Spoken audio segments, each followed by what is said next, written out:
difficile.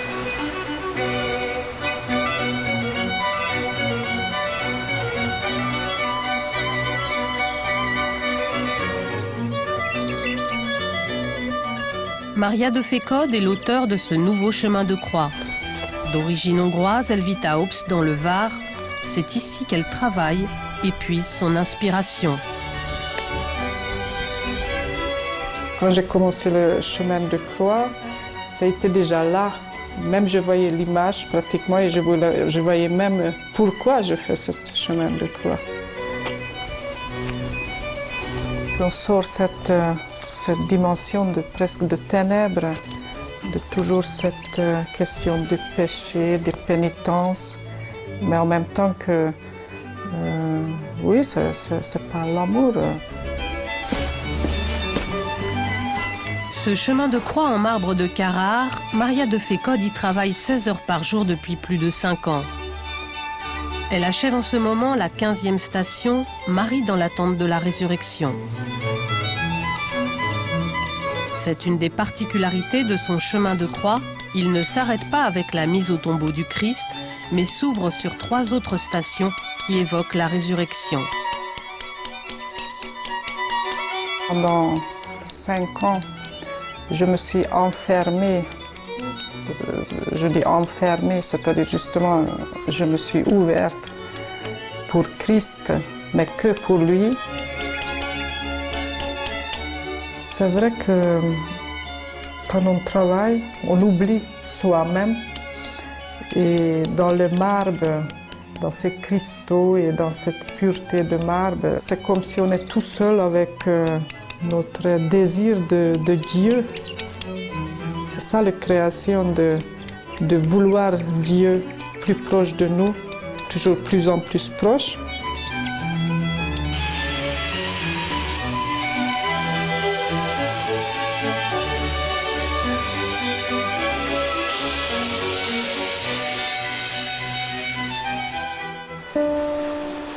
À Lourdes, il existait déjà un chemin de croix. Situé sur la colline, il était impraticable pour les malades si nombreux à fréquenter le sanctuaire. L'évêque a donc demandé à Maria de Fécode d'en réaliser un nouveau. Je pense que le message des apparitions, c'est vraiment universel. Et comme Marie, il a montré pour Bernadette la source, et la source est Christ, et Christ, c'est l'incarnation de l'amour divin. Donc je pense qu'un chemin de croix à Lourdes, c'est la continuité de message.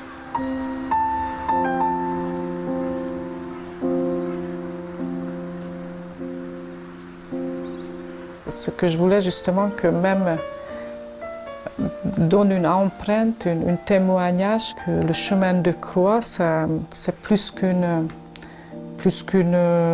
histoire ou de quelque chose qui est lié à la religion, mais que vraiment pour toute l'humanité, ça donne une ouverture vers l'amour, vers la lumière.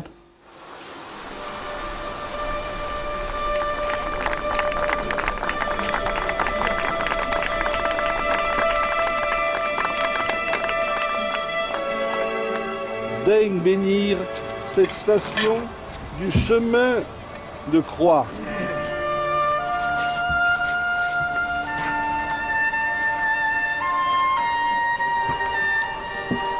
Qui nous rappellera ta passion et ta mort. Donne-nous la force d'avancer à ta suite sur le chemin de la foi et de l'amour. Et nous, médecins, nous nous battons tous les jours pour éviter cette mort et faire passer à la vie. Donc je crois que ça représente... ça représente très fort notre vocation de médecin. Moi, bon, il faudra le méditer longtemps, mais voilà, ce passage, cette attente, cette espérance.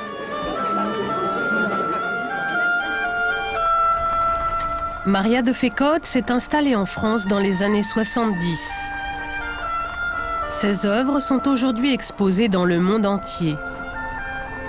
Elle a commencé à sculpter vers l'âge de 10 ans.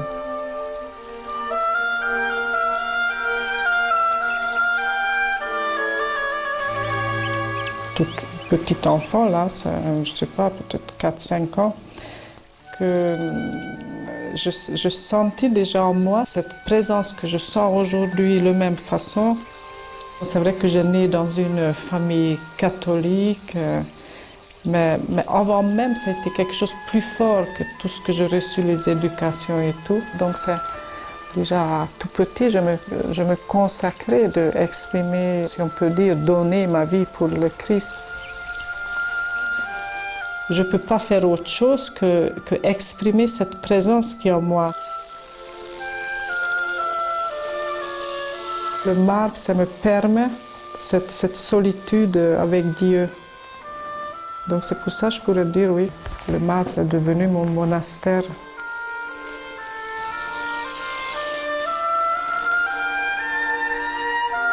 Aujourd'hui, Maria de Fécode s'apprête à commencer la 16e station, la résurrection. Quand la première fois il m'a été proposé de réaliser ce chemin de croix, c'est vrai que tout de suite la résurrection qui est venue dans mon esprit, mais pas seulement comme une pensée, mais vraiment une image concrète et même un sens concret de ce chemin de croix. Donc c'est considéré que c'est l'accomplissement même du chemin de croix. Donc c'est vraiment le base du chemin de croix. Il faut que ça comme ça.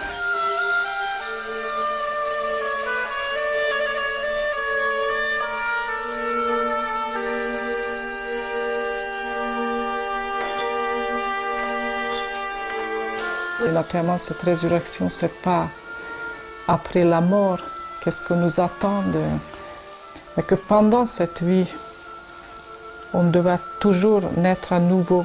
Et si on rentre dans la résurrection, ça nous permet de vivre à chaque instant, de renaître de chaque instant à nouveau.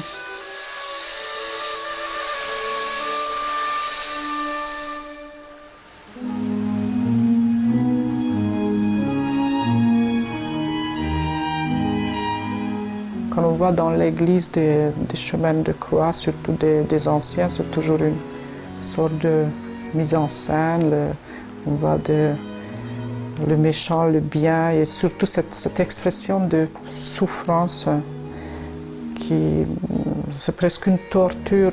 Donc c'est sûr que c'est très important qu'on comprend que finalement c'est l'importance, comment on peut transcender la souffrance par l'amour pour Christ.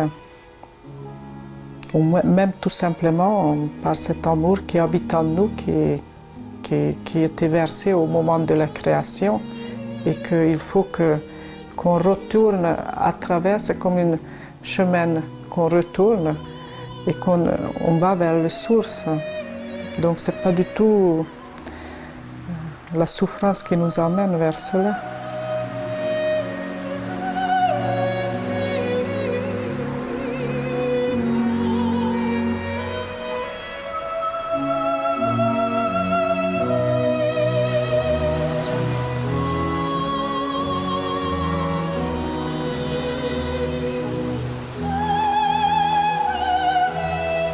Je suis très heureux, très réconforté. À travers le mal, la réjouissance vient. La couleur du blanc, c'est déjà la joie, hein, et puis bon, de trouver quand même la victoire au bout, la résurrection. Christ, il est en nous, et donc en unissant avec Christ, on peut finalement prendre le chemin de cette transcendance, ce retour vers Dieu.